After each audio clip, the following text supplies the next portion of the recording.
This episode is brought to you by RIXX Eyewear. Eyewear that inspires confidence. If you would like to buy some premium eyewear, sunglasses, blue light frames, prescription, head online now, rixeyewear.com.au and check it out. CAPZ has been Australia's home of headwear since 2012. From snapback to fitted, curve peak to flat peak, our hats will fit anyone and everyone. Since then, we've grown and evolved into the leaders of US sports apparel in Australia. Head online at capz.com.au and check it out. Righto, let's get into the show. NBA royalty, the Sydney King and the King of the Coast. I'm not sure which one you're the king of, but Andrew Bogut, welcome to Tommy Talks, mate.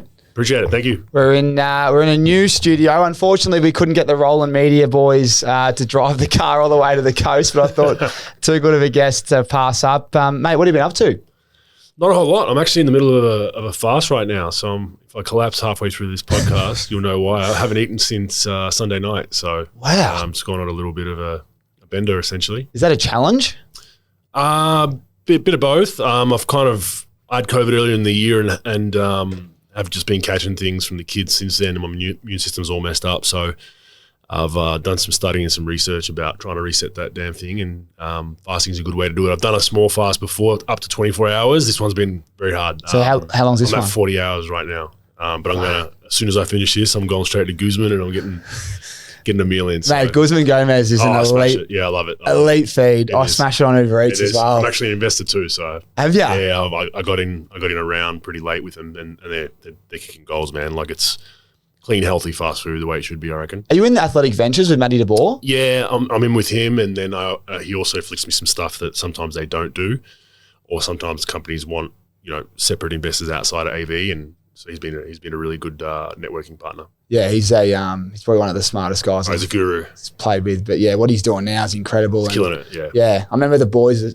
few of them invested in it, and I was like, oh, what is it? But if you don't know what it is now, there's something wrong with you because it's a cracking feed. Oh, it is, and you see the drive-through ones just kill it. Like, there's ones in the shops that are just to walk up, but the drive-through ones, it's always busy. Like, it's good to see because I'd rather people eating that than McDonald's and all that kind of stuff because it's much more healthier. Well, you'd be a great ambassador as well because they're going to go to the States, is what I heard. They're going to dominate over there. Yeah, I think, for most part, I think Tex-Mex might be a little harder competing, so maybe Texas and all that, but you never know. I mean, these things do well, but it's just a clean, I'm not sure if you've eaten much Mexican food over in the US, but you can kind of get yourself in some trouble. Yeah. And a lot of traditional Mexican food is very, very heavy, so you need a kind of a nap after, whereas I think Goose, they do a pretty good job of not smashing you. You can still go and do things during your day.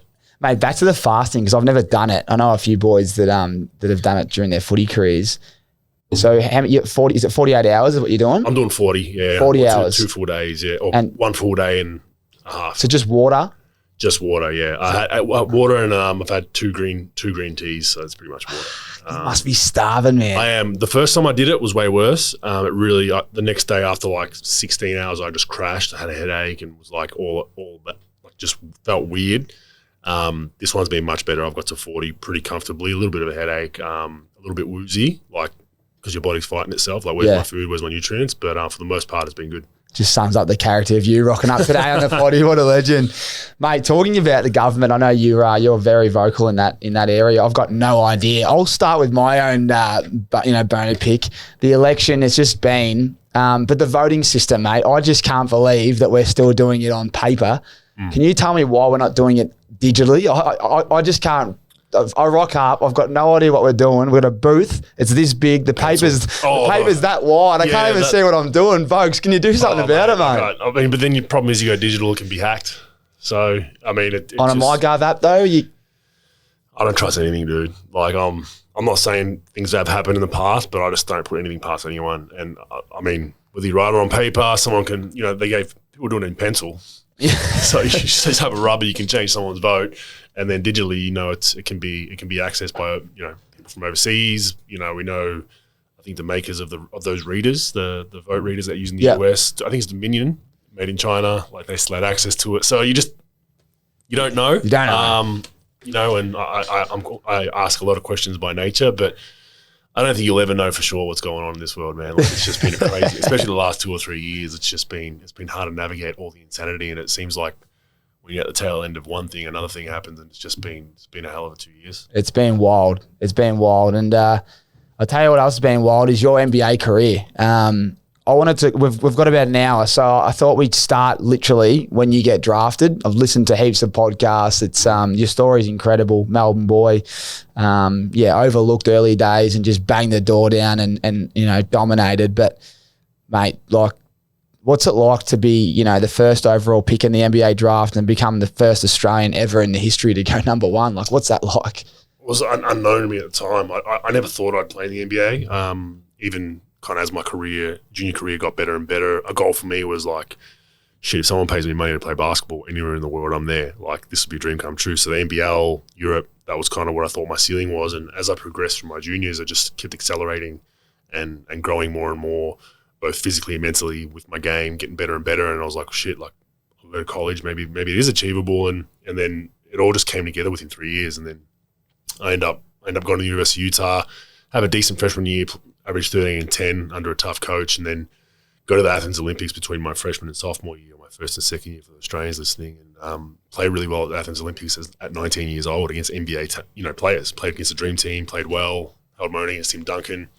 So then I've gone back for another year of college, and I'm like, holy shit, I'm back to playing against kids again. Yeah. Essentially, guys my age. I feel like I'm above that without sounding arrogant, and I just dominated that whole year, and it went from like pre my second year in college, it was like, early second round pick, late first round, and then as the college season wore on, it was like, top 20, top 15, top 10. Oh no, he's top 5, he's lottery. Oh no, he's top 3, and it was like, holy shit, like it all just came together like that. So I didn't really expect it, but then obviously going into the lottery and the draft with my agent, he's like, you're going to go top 2. And I was like, holy shit. So we kind of knew, which made things easier for workouts. I only worked out for the top 2 picks. Who had the second pick? Atlanta. And Milwaukee slipped up. They got up.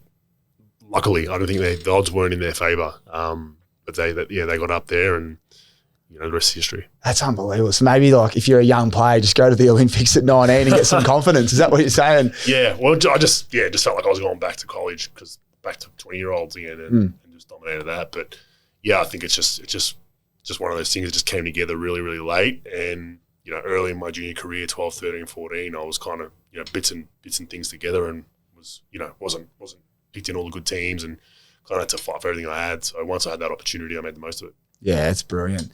Fuck, the Olympics would be we're going to talk about the Olympics and what it means to be a boomer later on.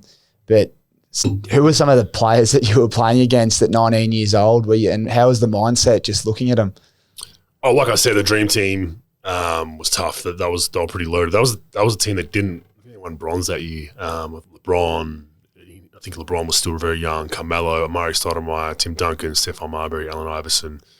The list goes on. Carlos Boozer, I think. There's some big names there. Yeah. So, and that was tough. But even just the Euro teams were tough. I remember we played. We opened up with Greece, and the Olympics was in Greece. So that was probably the most. I'd played college basketball, and that can get intimidating because the students rock up 2 hours before. They're all drunk. They're chanting. They're talking shit to you like. 2 hours before the tip off while you're warming up, so they're heckling you. It's like pretty full on, right? Yeah.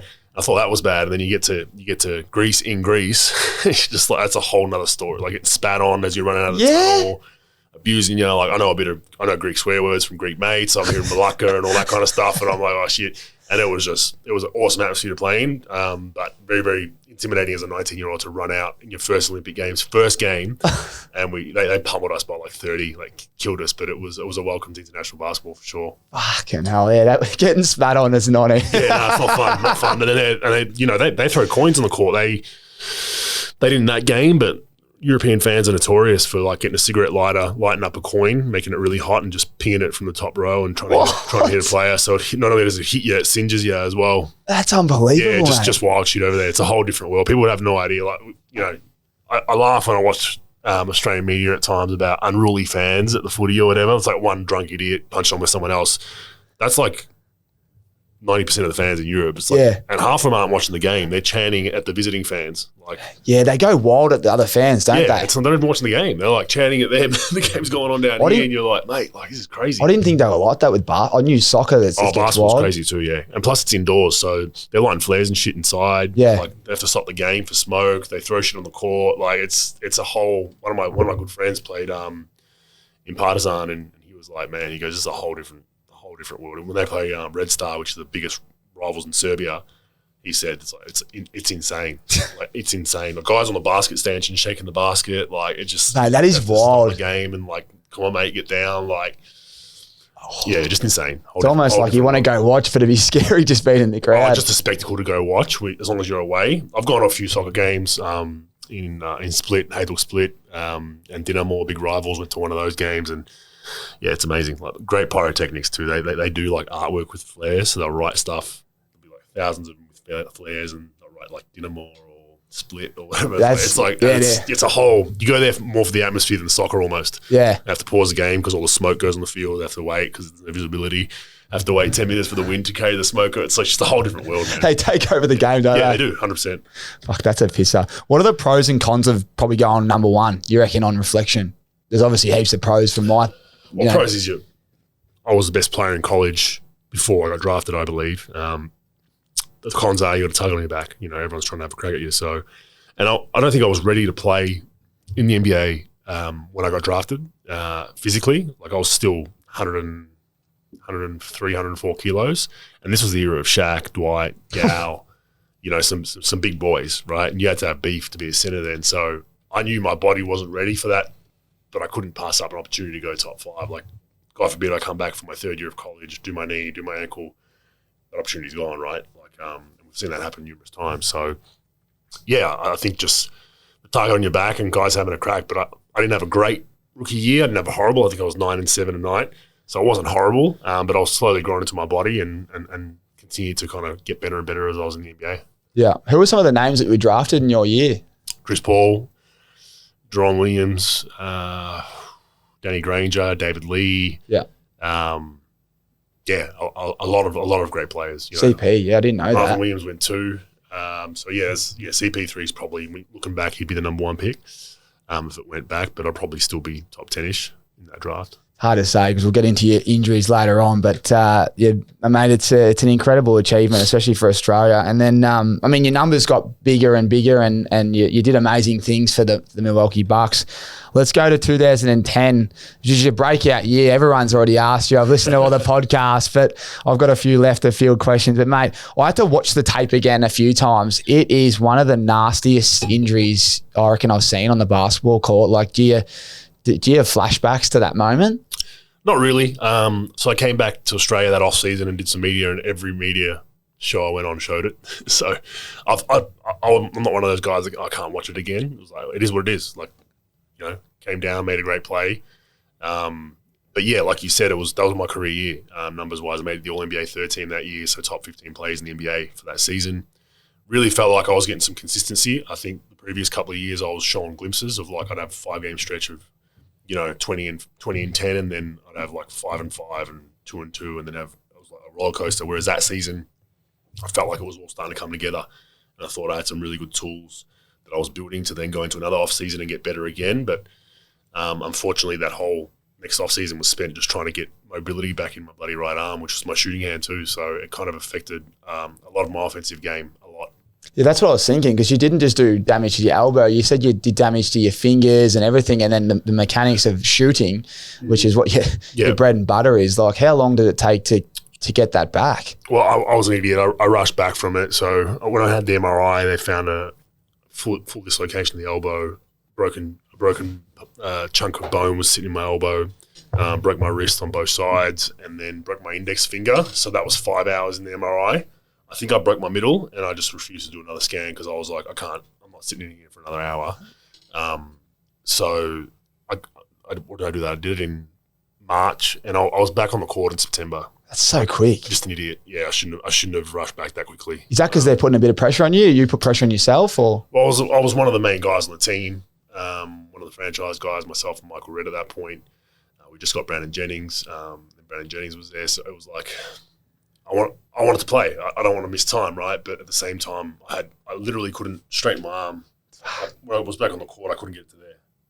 So people with elbow injuries, when you rehab them, your physio's basically, you're biting the towel, and he's like crunching it to get the mobility back. The problem was we get it back that way, then I couldn't go back this way, and this was months, right? So it was just constant rehab, and my shooting was just horrific. Like I'd shoot 5 or 6 straight perfect shots, free throws, and then a 6-1, I'd have like a stabbing pain, and I'd miss everything. Like wouldn't even make the distance, and it messed with my confidence a little bit. But yeah, it was frustrating, but at the same time, it was like, what are you going to do? Like sit there and cry about it? Like I tried to smash my rehab. If I would have done it again, I wouldn't have came back as quickly. I would have tried to probably come back by January and really get all the swelling out and everything. You know, the other issue was I was complaining of pain all through that season and telling our trainer, mate, something's not right. Like I'm feeling a stabbing pain randomly every now and then. Oh yeah, you know, you'll be right. You just got to play through it, like kind of suck it up princess type shit. And I'm like, yeah, I'm playing through it, but like something's not right. Yeah, and I was getting nerve tests and everything because I was losing feeling in my arm sometimes during games.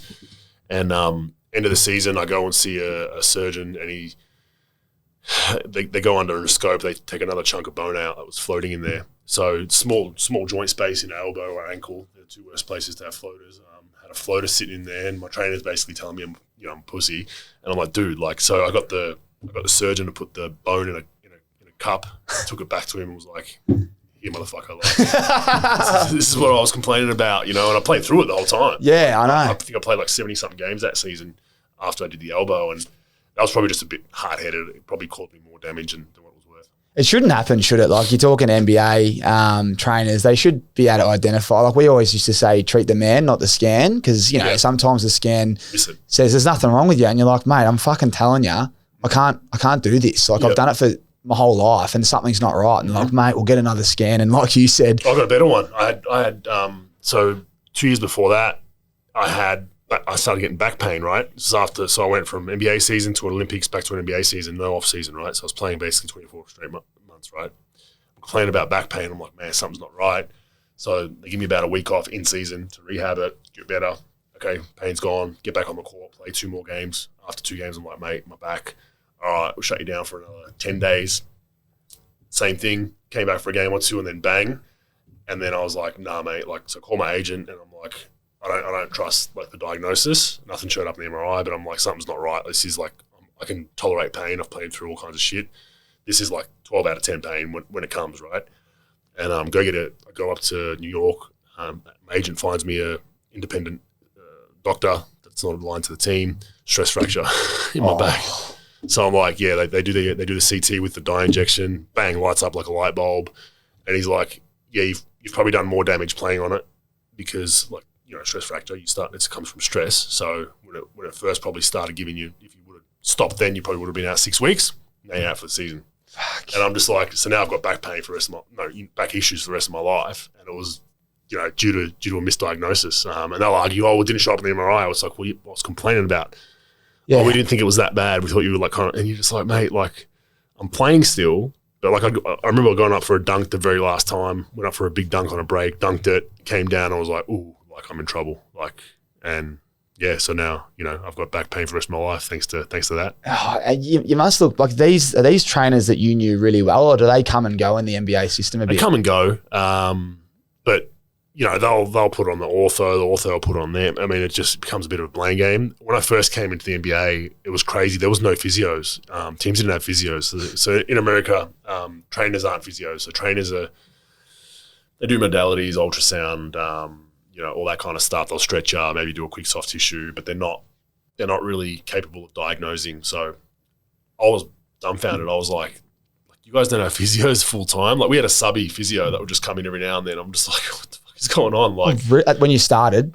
When I first came to the NBA, yeah. Wow. And a lot of teams didn't. A lot of teams wouldn't hire full time. They were trying to cut costs. And I'm like, you guys have $100, $200 million of contracts, and you're nickel and diming your staff that are looking after these guys. Like, so now teams have definitely caught up. They've realized, holy shit, like we got to pay the best of the best. But when I first came to the league, it was like, and trainers are still involved in the NBA, but now they all have physios. They got a chiro, they got a masseuse, and the trainers still do the modality stuff, the everyday task stuff. But the physios can diagnose it. I was dumbfounded. I couldn't believe it. I was like, how do you not? Like, coming from Australia as well, we're very physio orientated, especially in AFL, NRL, even NBL, like physio. And I went to the AIS and stuff, so that was kind of ingrained with me. And I was kind of shocked that going to the Pinnacle, how the staff was just so skeleton. It was just really, really minimal. Yeah, you kind of shocked me there because as an athlete myself, I used to love massage and physio is the best. I didn't really love stretching, but I felt like massage, physio, and then get in the pool and mobility that way. So to hear that NBA in 2005 for a bit there didn't have physios is just ridiculous, especially which I'll ask you now, like the amount of games in an NBA season, let's leave playoffs aside. The most important thing would be anything to do with your bodies to get yourself right. Recovery and all that. So I'm quite surprised you didn't have physios. What were you all doing for recovery back in the day then? Most guys, a lot of high-paid guys had their own trainer / physio / did everything on the side. Yeah. A lot of like high-end guys, they could afford that, right? A lot of guys had their own masseuse, so I would get a lot of treatment like off the court. I would actually, so they'd let you get physio, but you have to drive out to the physio's office. So I would do it. I was happy to do it because I needed the physio. But generally, like I said, the trainers will do the bare minimum, and that's what it was. You know, they could tape ankles, they could strap you. That was basically it. And it was just interesting looking at it, like, this is really weird. You know, like even in Australia, NBL teams with minimal budgets have a physio that's at least there on game day, and we didn't. So it was just that changed very, very quickly, and the NBA's now come full circle. Now they've probably overdone it. Now they've probably got too much stuff. Yeah. And now they're doing all the analytical stuff. They've got the cameras that track you on the court. They know your movement, how much you run, miles per hour, all that kind of stuff. Now they've gone full extreme. But yeah, it was interesting coming into the league. They are extreme with the numbers. So I don't really know. What are basketball numbers? Like how many Ks would you run in a game? Oh, it's not too crazy. I think it'd be miles. It'd be a couple of miles, I think. Yeah. Yeah, that's for a high-end guy. So it's not too crazy like you boys, but it's the stop-start that kills us on a hard surface compared to you boys. You know, you guys are a softer surface, and kind of you guys get that long run to be able to burst out. We don't. It's like burst out, someone cracks you. Yeah. Burst out, slide, burst out, spin, and it's a hard surface. So it takes its toll much differently than what you guys get. Yeah, because I always watch it like being an NBA fan. Even now with the finals, like I'll see players injured. Like say it's a hamstring. I think Lowry just had a hamstring the whole series. And he's just back like 2 games later. Like we're in AFL, 21 days generally here or there. So is that because they don't really, like I don't understand it, man. Like how can you, and even a calf injury, right? Like I did heaps of calves at the end of my career. That's probably the injury where I thought basketball, like you got to. His calf, like 10 days. 10 days. I'm like, how are they doing that? Is it the modern medicine over there or what? Nah, no idea. I mean, obviously it probably wasn't too bad for those guys, the hammy and the calf, because as you know, if that was a grade 2, 3, like you're not coming back. Yeah. Probably shoot them up. I don't know. I don't know what they're doing there, but there's a huge risk, obviously, with those 2 muscles specifically with athletes that you got to tweak. It's so easy to re-tear or do your Achilles or do something else. So I don't know how they did it, but they got back out there. I mean, Larry wasn't moving too well though the last couple of games. He was flopping a bit, mate. He was. He takes like 8 charges a possession or tries to. But yeah, but the Luka one, I thought he'd be out for longer, but especially with his body type, he's a heavy set guy. But you know, they did a great job of getting him back on the floor. Great job. And Luka, while we're on him, like he is, from the outside looking in, he is something else. I mean, the all talk all year, the start of the year was he's not fit. He's got that body shape. Like, how can you tell? But does he love a beer? Does he? I think so, yeah. What he was doing at the end of there is he just needs a bit more cattle. But what do you think of his series? Yeah, phenomenal. I think they've taken a huge step. They'll look to probably retweak their roster a little bit and get him a bit more help. But yeah, he's a Mozart. A friend of mine who worked at the Mavericks there for analytics, funnily enough, he just calls him a Mozart to watch. Like he's got it all, you know, and he makes tough shots. He gets his teammates involved, and you know he's going to be one of the best players of all time when it's all said and done. Yeah, he can do it all on his own, nearly. So then we go and I've kind of gone in your years here, but then 2011, mate, the NBA lockout, like what's that like? Like, give us an insight to what happened there as an NBA player. Where did did they have an association that just said, look, boys, we kind of knew, like, look, the Players Association, they come and meet with you 4 or 5 times a year. I'm sure like you boys did the same kind of thing. And they were prepping us through 2 or 3 years before that. They said, look, the next CBA is up in 3 years, and then it was 2 years, and then it was 1 year. Start putting money aside. We're more than likely thinking it's going to go lockout. And so most smart guys did that. Majority of the NBA players didn't. And yeah, I mean, my agent called and said, don't come back to the US early September like you usually do. So I'd come back early September and then camp will start October. He goes, it's gonna lock out, just a matter of how long. And then it was just a waiting game. So just stayed in Australia waiting, worked out here, tried to play with an NBL team. Couldn't get it done for insurance purposes because I had a contract with the Milwaukee Bucks at the time, which was 5 years, 60 mil. I wanted to come back and play here, but I wanted insurance on that contract in case I got hurt. Went to an insurance company and they said, well, you're technically not employed because you're in a lockout. What are we insuring? Yeah. So it fell over. They wanted $1 million for the policy. So the team couldn't pay that. So I ended up playing in Australia at that time. But then, and then literally got closer towards, I think we went back on December 6th, I believe it was. So I missed 2 full months. And it was just due to guys had no money. They just hung players out to dry, knowing that like these boys, most of them live check to check. Most of them have no income coming in right now. Just waited out, and then the Players Association balked, or the players did it on a vote that all right, we'll take I think it was a lot of it was to do with revenue sharing, going 50-50, and they accepted the Players Association accepted the offer, and literally got a call and was like, you need to be here in 3 days, and that was it. So bang, pack up, back in the routine. I kind of knew it was kind of always, a suitcase was always kind of packed because from November onwards, he's like, just be ready to go within 2 or 3 days. Don't go on holidays, don't go anywhere, just stay there and work out, and that's kind of what I did. Yeah, wow. So because I read that you went to the Kings in the end. There was I read an article that you were tossing up between Gold Coast actually before that, and then you went to the Kings, but then they couldn't let you play. You've always had an eye on NBL, and we'll talk about NBL later on, but you've done a lot for the sport. Is that just being an Aussie and a proud, Victorian, I guess, growing up? And then obviously, why the Kings is the next question. I always wanted to come back kind of towards the end of my career and at least play a season or two here. I think it just brought back great memories of going to different associations and cities and all that kind of stuff. And I loved the NBL when I was a kid. Like I really followed it, supported it. And so long story, but I ended up going to the Lakers after I'd gone from Golden State, got traded to Dallas. They waived me mid-season so I could go sign with Cleveland, broke my leg in the first game. So then I have a broken leg, like random thing, like broke my shin, random, had that whole off-season to rehab. The following season, the Lakers signed me on a non-guaranteed deal, but they told me, look, the owner likes it non-guaranteed, but if you're healthy, we'll keep you on for the whole year. We sucked. The Lakers sucked that year. And so by January, we were not making the playoffs, and they started to cull the roster and save some money. So I was out. So I was kind of pissed about that because I just had a newborn. I wouldn't have signed there if they stuck to their word. And then my grandfather, so I decided to stay in LA after they waived me. My wife and children ended up going back to Australia. I stayed there to just work out and tread water. And then my agent's like, look, after trade deadline in February, you'll end up, there'll be some veteran teams that need, or some potential championship teams that want to sign you just as a veteran. So I just waited out till then. So I was just working out every day.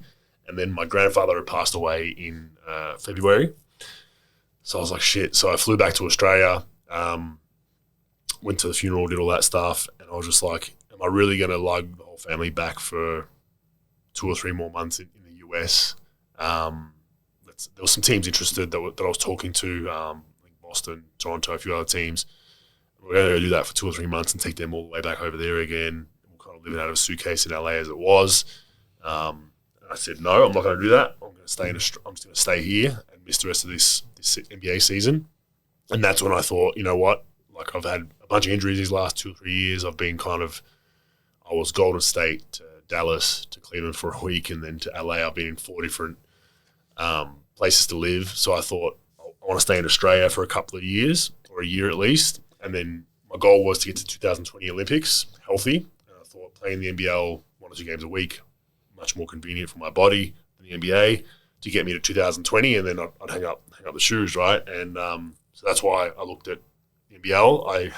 I basically had a deal done with Melbourne United, which has been well reported.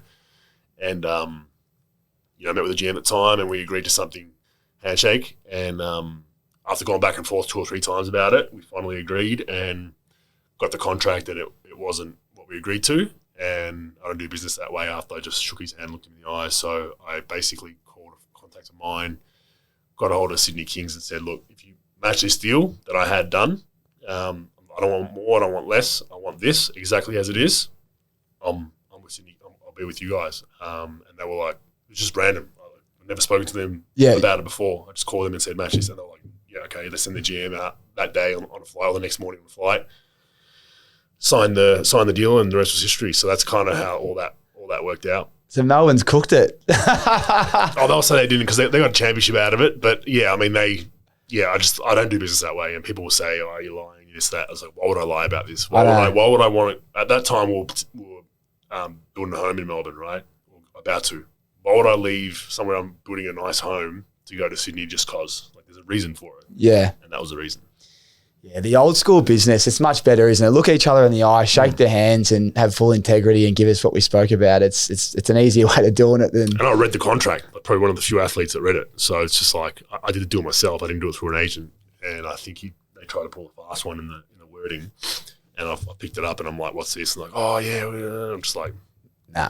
So I gave them the cold shoulder. I didn't tell them that I wasn't signing with them. Gave them the cold shoulder for 3 or 4 days while I was negotiating the Sydney deal. Yeah, get the leverage. And then we just let them know once I'd signed with Sydney. Didn't even give them a chance to recount it or take it out because I was just like, I just don't do business that way. I think the writing's on the wall. If you do that stuff, like something else is going to happen down the line, untrustworthy, and I just don't want to do business with those kind of people. Yeah, was that massive speculation at the time? Like I don't think I was in town, but did that all come out at the time? It did. Yeah, it did. I mean, there's people that say, they don't believe it, this, that. It's like I said, like I have no reason to lie about it. And it came out later on. I didn't kind of air all the dirty laundry. But people were asking questions. So like, why wouldn't he sign Melbourne? He's a Melbourne boy.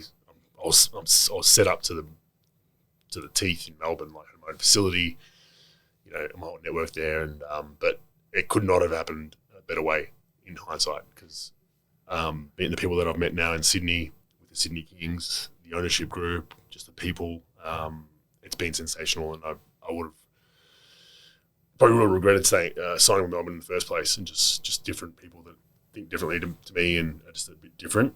Whereas Sydney, we have a bunch of different people in our ownership group, but they're smart enough to realise like we're all different and we're going to get along all the time. But that's what makes us great, and it's been fantastic to this point. Just won a championship too. So yeah, I know. It's you did, and I saw you present the vest on or court, you should call it. But here's a little fun fact. I'm not sure if you know, but like my old man, his cousin Bradley Sheridan, he's actually won 3 titles at the Sydney Brad Kings. Sheridan. Do you know Bradley? Rowdy. Yeah, Bradley's nickname's Rowdy. Yeah.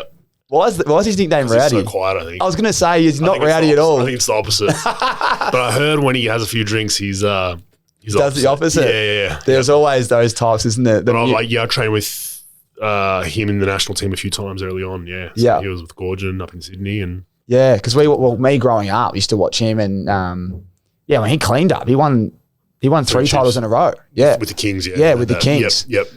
Yeah, he was. Didn't get much out of him. No, I was going to say, doesn't say I used to see him at the Christmas parties when I was a real little tacker, and then obviously went to Perth. But a really nice guy. Yeah. Good player too. Just a real good intangibles guy. Did a lot of small things for him. Used to smoke threes in the corner all night. And good defender, long. Yeah. But you'd never know. And you never know if he was having a bad game or a good game because his face would just be like, one of those guys, you're just like, are you mad or are you happy, or you never know. You can't read him. Nah, at all. That's great. Yeah, well, the Sheridan boys will love that. That's I was wondering if you knew him. And then while we're on the Kings, because obviously I'm a good mates with Craigie Moller. I followed the Kings when you guys were there, but for those of the people that aren't familiar, I'm just going to read this out and then we'll talk about it. So 2020, Kings withdraw from Game 4 in the NBL Finals.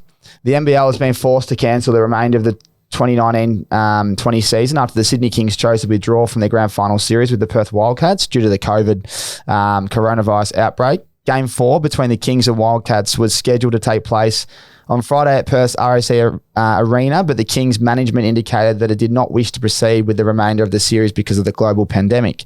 The Kings had a meeting featuring players, coaches, management, and an independent medical specialist to discuss whether the team would continue in the series, and came away with a unanimous decision to not participate in the remainder of the series due to a critical mass of relevant and actual concerns related to player welfare and club social responsibility.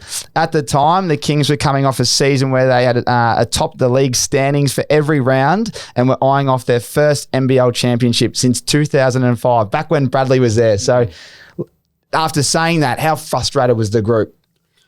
It was just a tough situation because we were right in the middle of our series and it really ramped up. It was getting really around the world and in Australia. We were about 2 weeks behind the rest of the world and it really came here. And, it was just – I was all in for – this is what's crazy about it. So we lose at home game 3 and we're supposed to fly back to Perth. Perth potentially had a close contact on the flight over for game 3. So then everyone's worried. One worry was the virus, but the other worry was the US. So our imports were like, are we going to be able to get back into the US? Because Trump was messing with the borders at that point. He was locking out certain countries and making it very hard to get back into the USA. So there were some guys in US imports that we had were like, am I going to be stuck here for like forever, like kind of thing, you know what I mean? I'm going to get home, right? I think one was having a baby back in the US. So I was like, no, we'll be right. Like I was all in for flying on Perth, just finish this thing off. It's 2 more games, potentially maybe 1 if they beat us. We'll get on with it. And then we had the next day off and then we're supposed to fly the following day. So that day off, they called a meeting before our flight. We're supposed to fly in the Arvo. We had a meeting at 9 a.m. at the facility and it swayed me. Like there were guys in tears. I don't think – the unknown was one thing, like not knowing what this – at that time we didn't know what the long-term damage was of the virus. If you did get it, like can you give it to kids? Can it affect your kids? A lot of our guys on our team had toddlers and babies. But the imports, like a few of them teared up. We had a guy from Brazil as well. And they're like, well, I don't think I'll be able to get back home if I don't leave soon. I need to get out of here. I'm scared I'm not going to be able to get back. So, I kind of swayed to – as being one of the team leaders and captains and whatever, I swayed more towards the middle of like, if the consensus is that we don't want to go, I'll support that. And that was consensus. Like, there were guys that were like, nah, this is my only opportunity for an NBL championship. But as the chat within the group and the doctors and all that wore on, it swayed more towards, I'd probably say 70, 80 to 20 that were like, nah, we shouldn't go. And we made that tough decision. We didn't get a whole lot of support from the league, which was frustrating. They were just kind of like, get on the plane, shut up and play.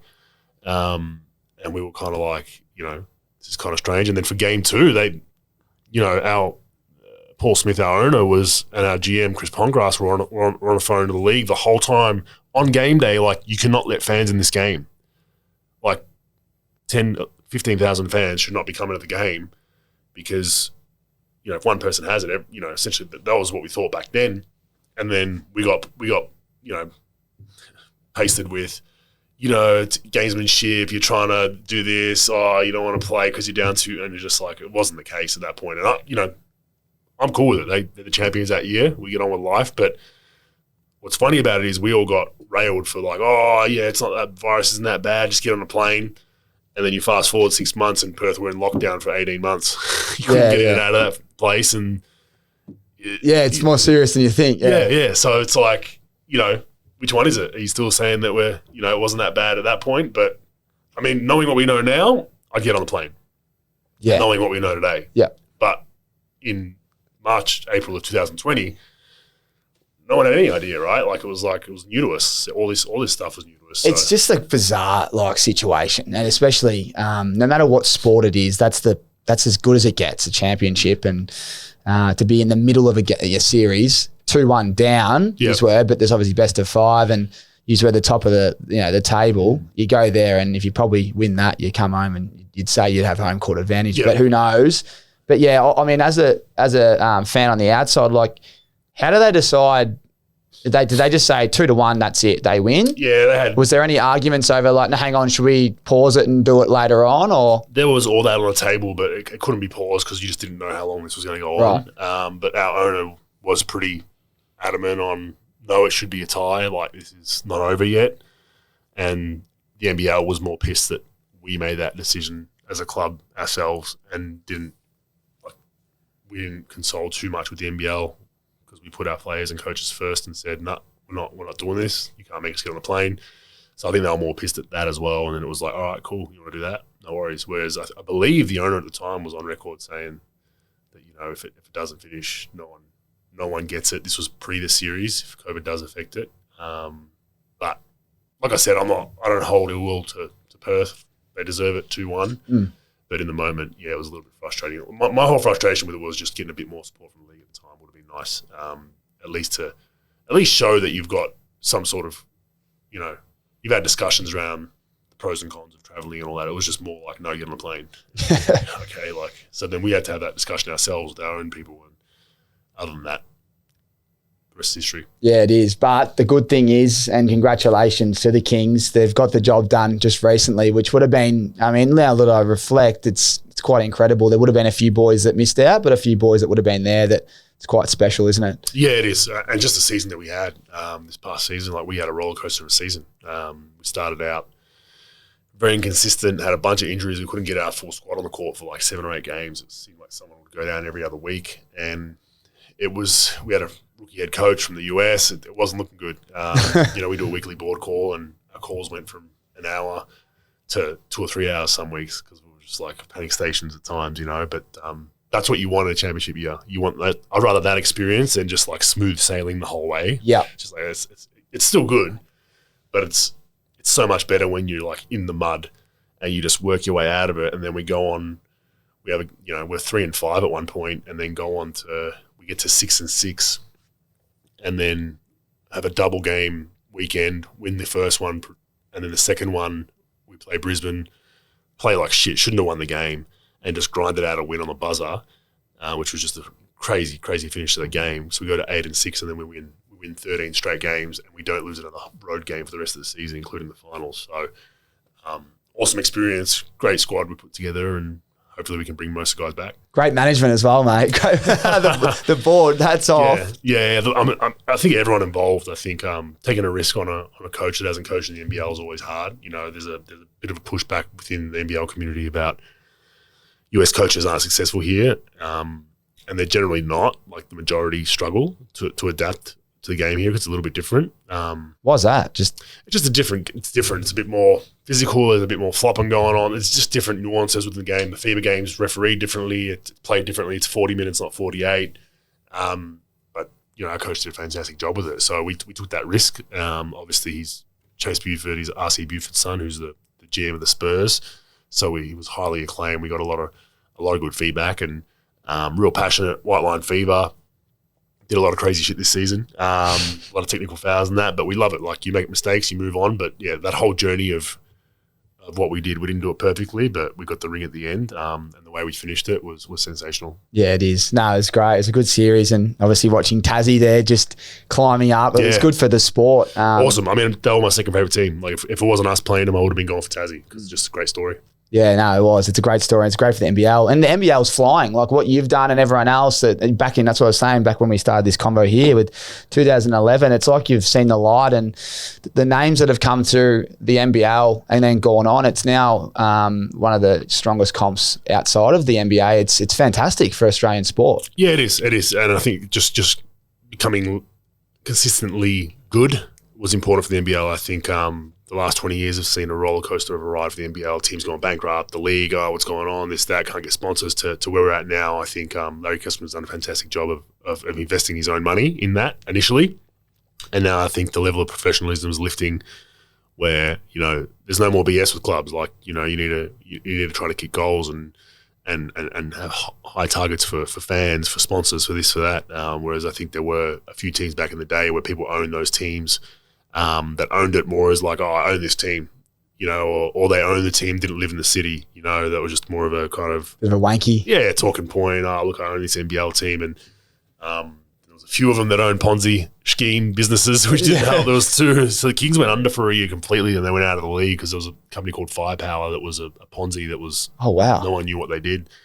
And they went bankrupt, and so I had a few of those stories, which is just bad luck. You just got bad businessmen involved. But I think now the NBL's got a decent screening process of new ownership coming in, making sure we know who you are, you've got money, and we've got a lot of NBA players investing in ownership groups. So I think when people in Australia see NBA names involved, and we just got so Robin Denholm just joined our ownership group. She's the global chair of Tesla. Wow. So not the Australian chair, one of the brightest business minds. She's Australian. Her and her family, the Denholm family, have joined us mid this past season, so they joined at the right time. But to have those kind of heavy hitters now going into NBL board meetings to represent the Kings is huge. And that wouldn't have happened 10, 15 years ago. You would have laughed out of the room, but we've got some heavy hitters now within our league. Yeah, it's massive. It's great because we all love basketball, and there's nothing better than a packed arena, traveling America. Like the game's one thing, the entertainment, and it's the full package. So, mate, let's go back though. Let's go back because I want to talk about. So 2012, you get traded to the Golden State Warriors with Steven Jackson, which, funny enough, all the Smoke podcasts, I'm a big fan of their work with Barnesy.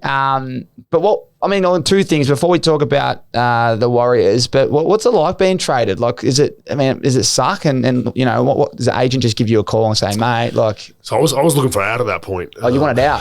Yeah. So it's a lockout year, 11-12, came back and we had a really good year that year. I broke my elbow. And then the club decided not to bring back half the players and tried to penny pinch and this and that. And I'm like looking at them like, we haven't made the playoffs in 3 or 4 years.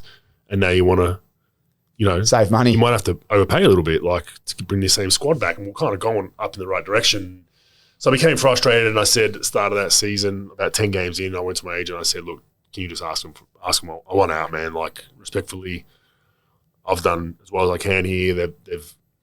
They need to move on as well. Let's get on with things. And the GM came up to me about a day later after the call and was like, look, we're not moving you. Like, we're not going to get fair value back. You're a top 3, top 4 center in the NBA. You don't get good value back for bigs. So, it is what it is. And I'm just like, fuck. So I call my agent. I'm like, you need to get this shit done. Like, we're going nowhere here. Like, this is just, at best, we're a 7-8 seed anyway.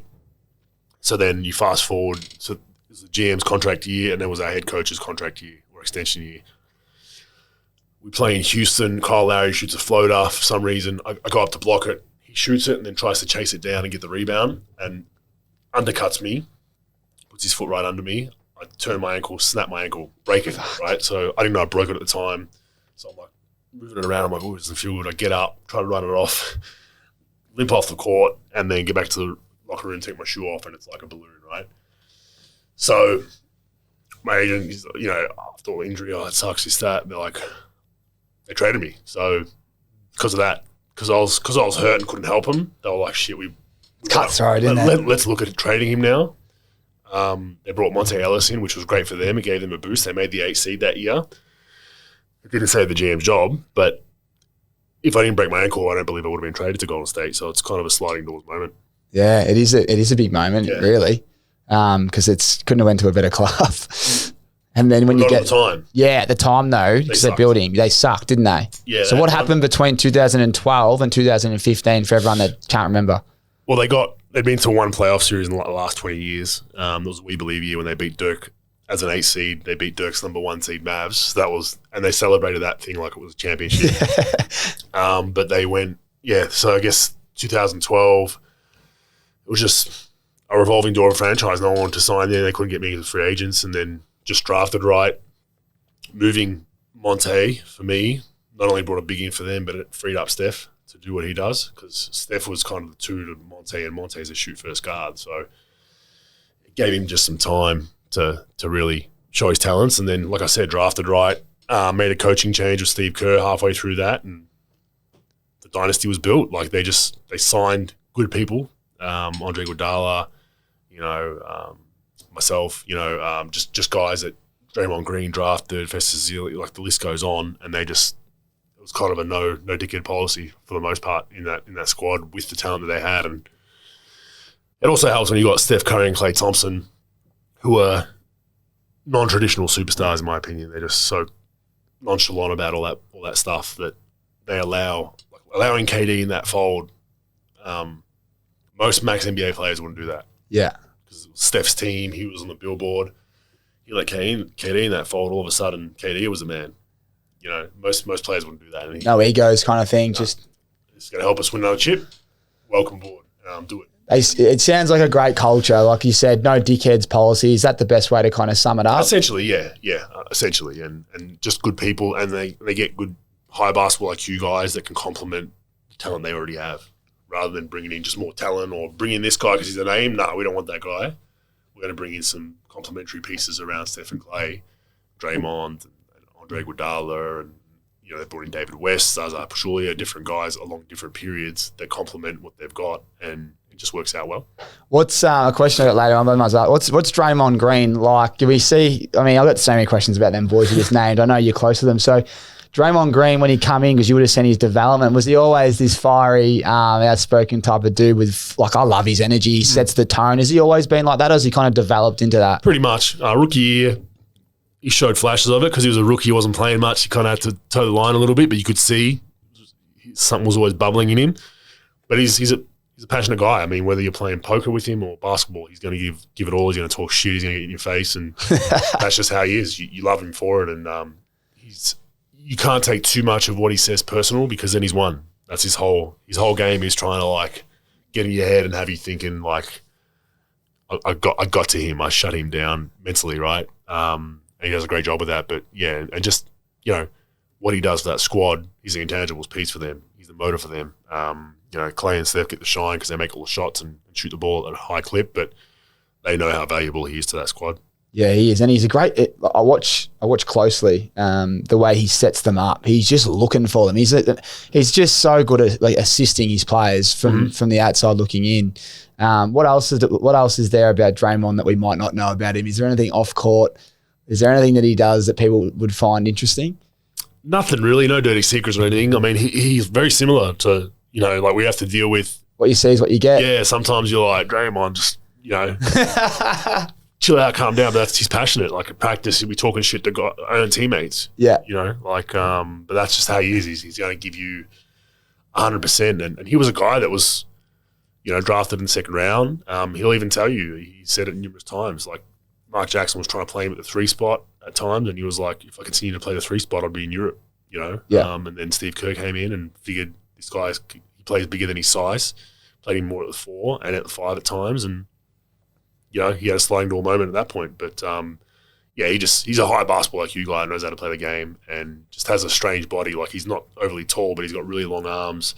Anticipation's next level, elite level, and just knows how to play. Yeah, he's great on D. What about the other 2 boys, the Splash Brothers? Like, what are they like? They're quite interesting dudes to watch, but what's it like to play with them and what are they like off the court? Yeah, both great guys. So I played on the plane. It was, I've told this before, but myself, Steph, Draymond, and Clay were all poker players on every flight. David Lee as well, and then he left this following year, but it was always us. We were a core group of playing poker every flight, no matter what, we were playing poker, and so I got to know them a whole lot. But Steph's, for the most part, early on he was soft-spoken, didn't really say a lot, but he's got a great personality, great sense of humour, loves to banter a little bit.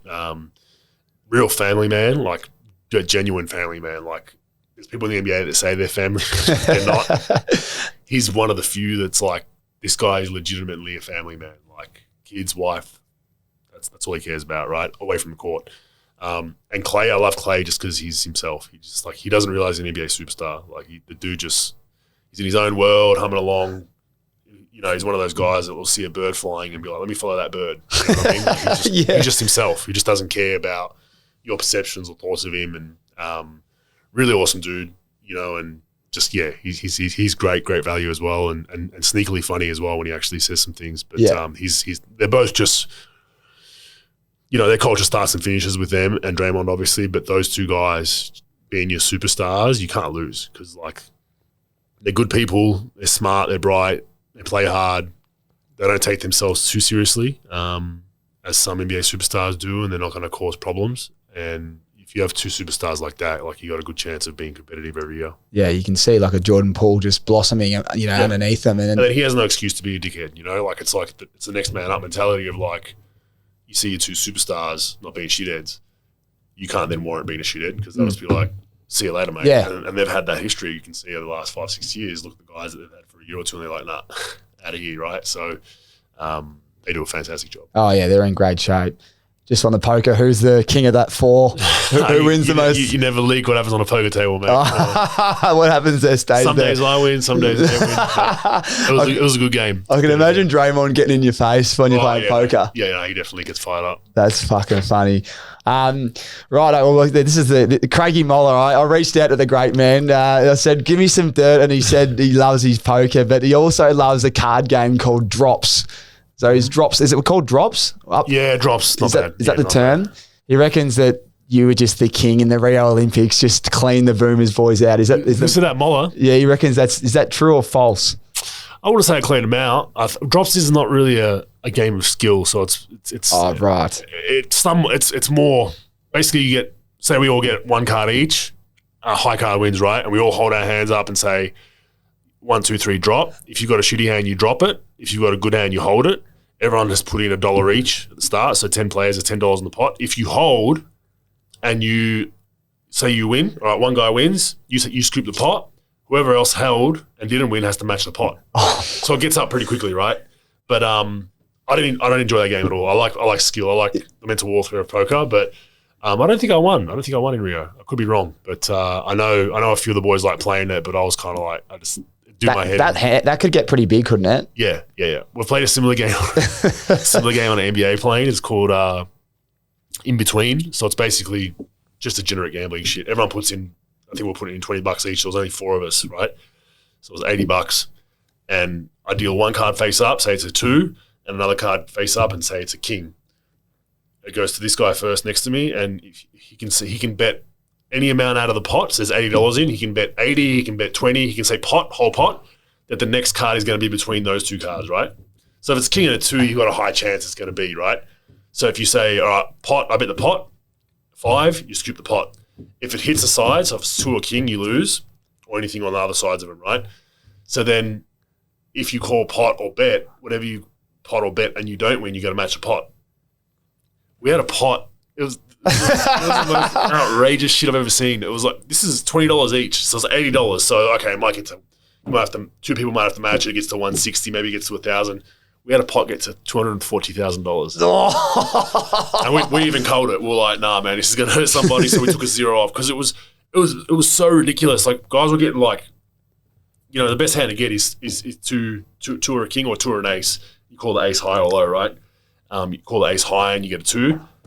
People were like, yeah, no shit, pot. And the ace would hit. And they're like, you got a match. And it was just random stuff. Like odds would just go on this flight, and it was like, it got to $240,000, and we're like, let's just take a 0 off it and keep it at 24. 24 still the money. But 240 was like, oh my goodness. Like guys were like they were good odds. They were like 5 and queen, which is still pretty good odds that you're going to hit, because the only cards that mess you up are a 2, 3, 4 and an ace. And a king on the other end. Mate. And guys would pass on it because they're just like too scared. They'd start shaking. So yeah, anyway. But yeah, I don't know where Craigie Muller got that from. He's got some bad sources. Dave Anderson's a bad source. Shave your beard, Craigie. No, he's a good man, Craigie boy. It's a quick few questions. I've got a few. I'm going to bang them out from the Aces community. We love this. So I'll read their names out as well. The Bridge 24. Which player did you get most starstruck both playing with and against in the NBA? Not so much playing with, but I met Michael Jordan my rookie year, just at a party, and that was probably the guy, because it's Michael Jordan, man. Like, I grew up in the 90s. That's God of basketball. Yeah. Right? So Michael Jordan will probably be the one. Best player you've versed and best player you've teamed up with? Best player I've played against. That's from the notorious_Rob. Thank you for the message. That's hard. It's so. I know, that's so hard, isn't it? I mean, best player I've played with, KD and Steph would be the best. 2 best, like different beasts, but Steph, as far as just his ability to shoot the ball off the dribble, KD is like get you a bucket anywhere on the floor. Played against, probably LeBron. Just from an athletic point of view, the guy's just born to play basketball. If you build a player on NBA 2K, it'd look like him. And it's just amazing. Giannis is getting there, isn't he? Oh, Giannis is getting there, but LeBron can shoot it better. 6'8", point guard, like it's just. Yeah, Giannis will be up there as well, but overall, I think LeBron would be up there.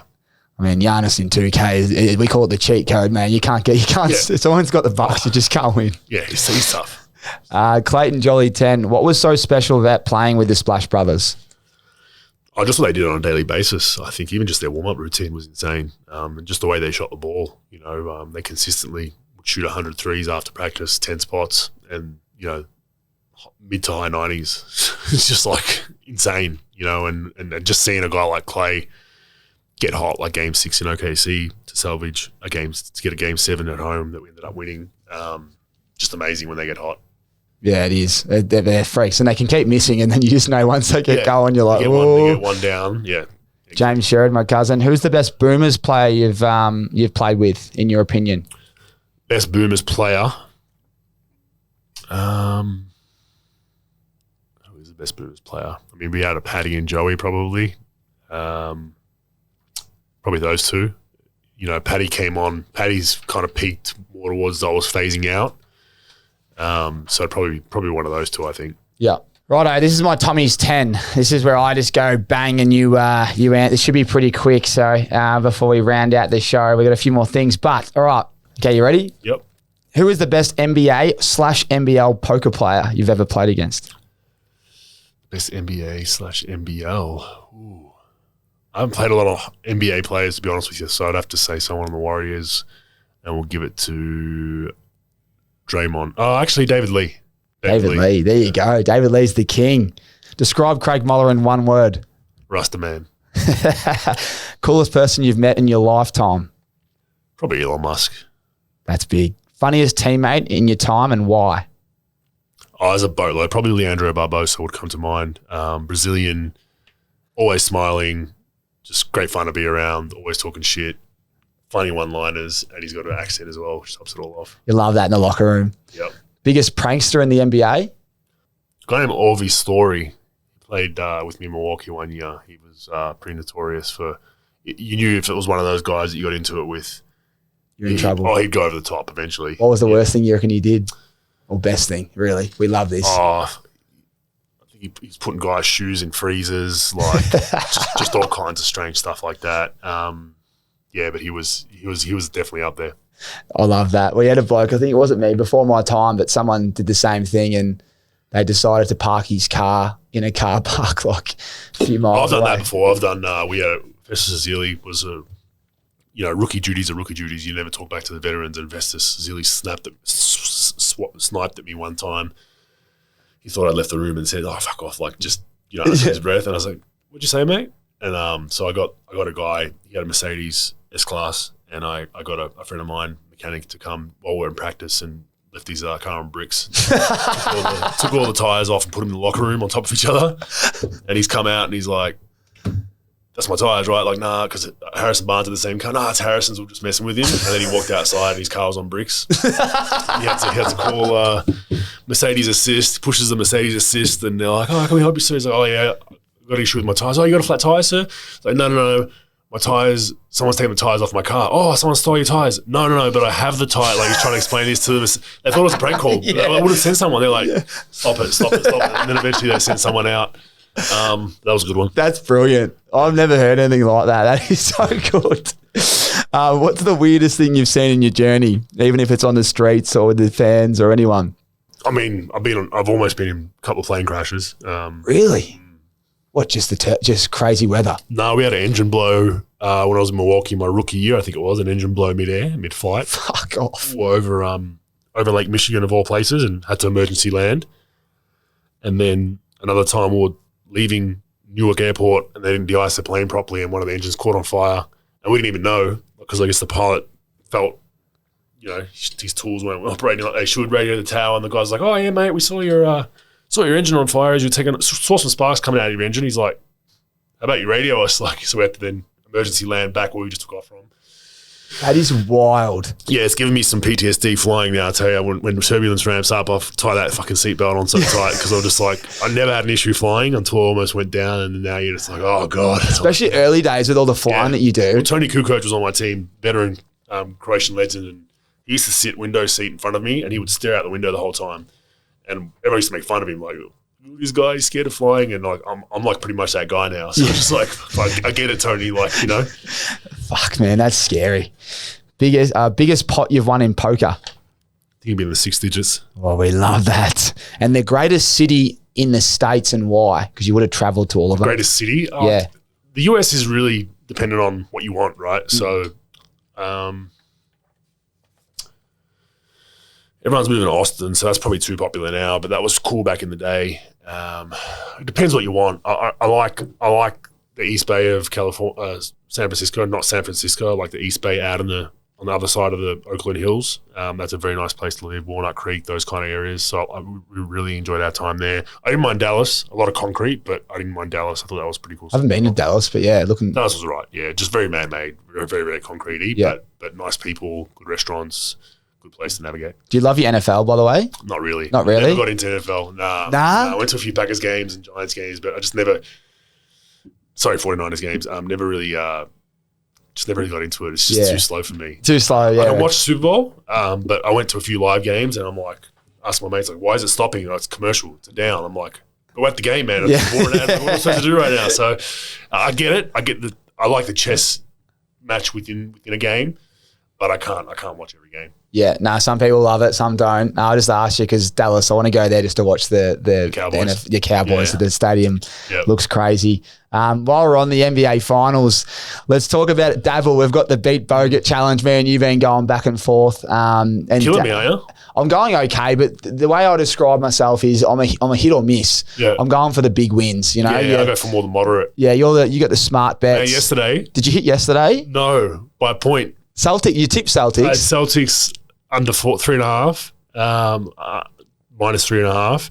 I had Tatum 3 threes. I had Adebayo 10 rebounds, and I had Jaylen Brown 25 plus. Oh, he had 24. He had 23 and had 2 free throws and bricked the second one.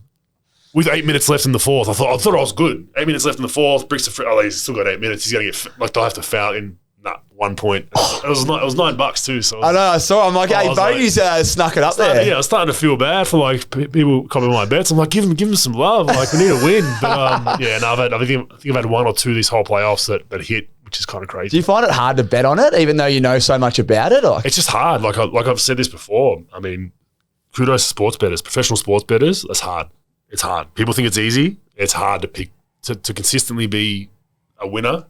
You got to do a lot of research and reading, and it's amazing how these, the sports bettors get it within, like even the lines are ridiculous. Even the over under, just like 220, and it'll be like 219. You're like, what the fuck? Yeah, I know. It's like right on. Perfect. It's genius. But yeah, it's been fun. It's just you don't want to do it to obviously hurt someone.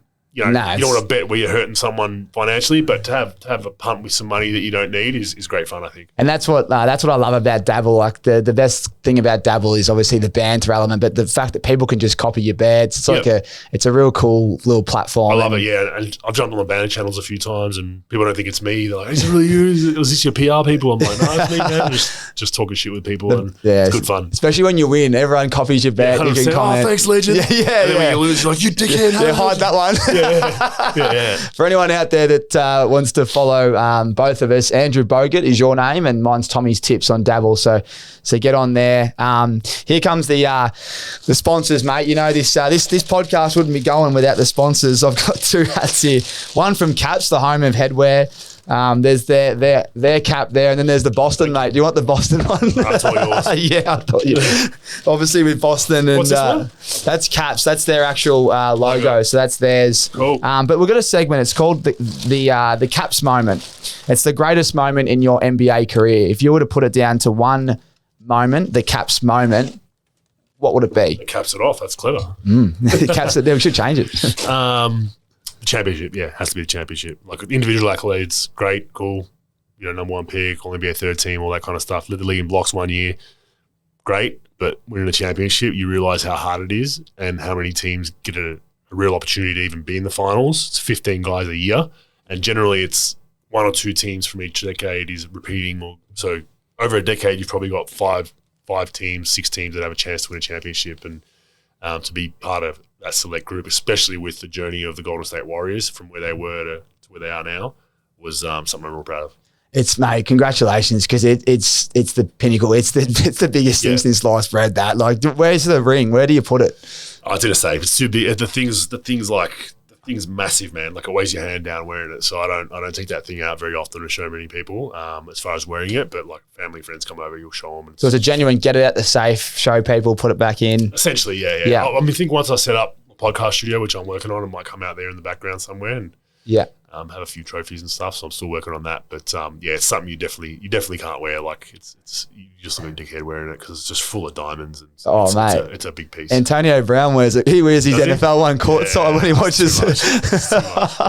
Oh mate, for the reunion, I'll wear it. That's probably it. Yeah. With the when you win it, like with NBA finals, is obviously on at the moment. We'll talk about who your tip is, but like how much, like what separates the games that go into the actual playoffs. But the actual finals, is it go another level of intensity or is it does? And it just becomes, it's just added pressure. Things change. So you can't, in the NBA finals, you generally can't work out at your practice facility. You have to move all your training sessions to the arena to accommodate media. So things like that, small little things change. San Francisco don't have that problem anymore because I think their facility's in their arena, but they have to do all their stuff in the arena with the seating, so they don't go to the actual practice course. So just small things like that change your routine, and pro athletes are so routine based, and the small things like that change.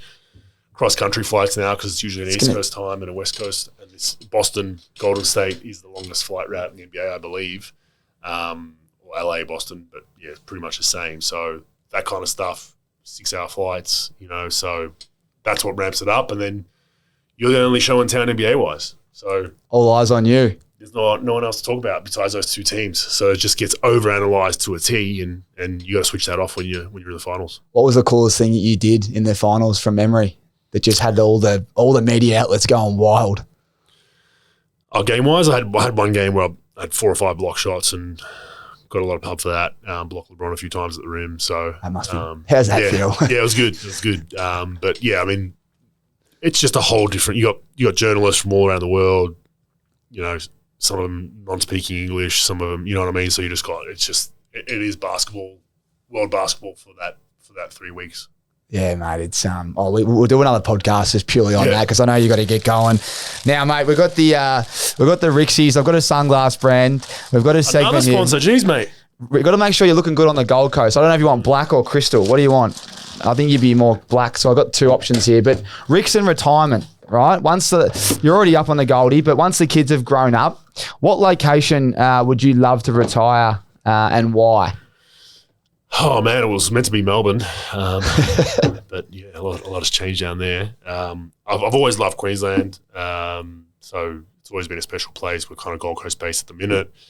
Whether we'll be here long term, who knows? I do like Croatia, but with kids and stuff, everything changes. So I love spending time over in Croatia and in Europe in the summer. I've got some family over there, so I will eventually get back over there and find a place over there. For kind of a weekender, but right now I think Queensland's where it's at. There you go. Everyone in Queensland, get around the great man, the king of Currumbin. And the last one, ACE's Referral Program. It's something that we always ask our guests, but if there was someone that, now that you've sat down and it's pretty relaxed, I would have thought, but if there's someone that you could assist, even though we love the blocks, assist a guest in joining us, that would be quite substantial, our listeners would love, who do you have full confidence in maybe securing for the boys here? Oh, gee, that's a lot of pressure, man. A lot of pressure. We know you can handle it, mate. You can handle the... Yeah. Depends what you want. I mean, Delhi would definitely have some stories for you. He would be great, actually. I've heard Matty DeBoer. Talk about those eyes wide shut parties LeBron has. Oh, wow. Yes, there you go. Got to open the can of worms up right there. Delhi, if you're listening, we're going to hit you up, mate. But, yeah, that'd be great, actually. He's quite a smart man. He is. He's a big Bitcoiner, so he'll probably talk about Bitcoin for the 59 minutes of his 60-minute pod. Well, mate, hopefully the gets going. Are you doing much outside? Yeah, got a little bit in that. Yeah. You love the crypto? Yeah. I'm not all in like Delhi, but I've got some. I like to diversify as much as I can. So I'm definitely in a bit of crypto. Yeah, beautiful. And if anyone else out there loves the great man's work, would you do Bogues? What's the name again? Everyone messes this up. I know. Rogue Bogues. Rogue Bogues. There you go. Yeah, Rogue Bogues. We're on all socials at Rogue Bogues, on all podcast platforms, and give us a listen. Yeah, it's the best podcast in Australia, especially for NBA. You don't get it; you get it from the great man's mouth every two a week. You put one a week for basketball. Yeah, weekly show airs. It releases Monday mornings for everyone's commute straight to work. Yeah, they need that. Yeah. They need that. Well, mate, honestly, thanks so much for your time. I know you've got kids and family commitments, and I'm up here short notice, but thanks so much. Wishing you all the best. And the final series, who's your tip? Obviously the Warriors, I would have thought. Yeah, Warriors 4-2, I'm going. 4-2 in 6? Yep, in 6, yeah. So make sure you check the big fella out on Dabble. And the Warriors in 6 is come straight up. But yeah, mate, thank you so much for your time and looking forward to staying in touch, and we'll do it all again soon because I could talk to you for about a week. I want to learn how to play poker. That's it. Next time. Thanks, mate. Appreciate it.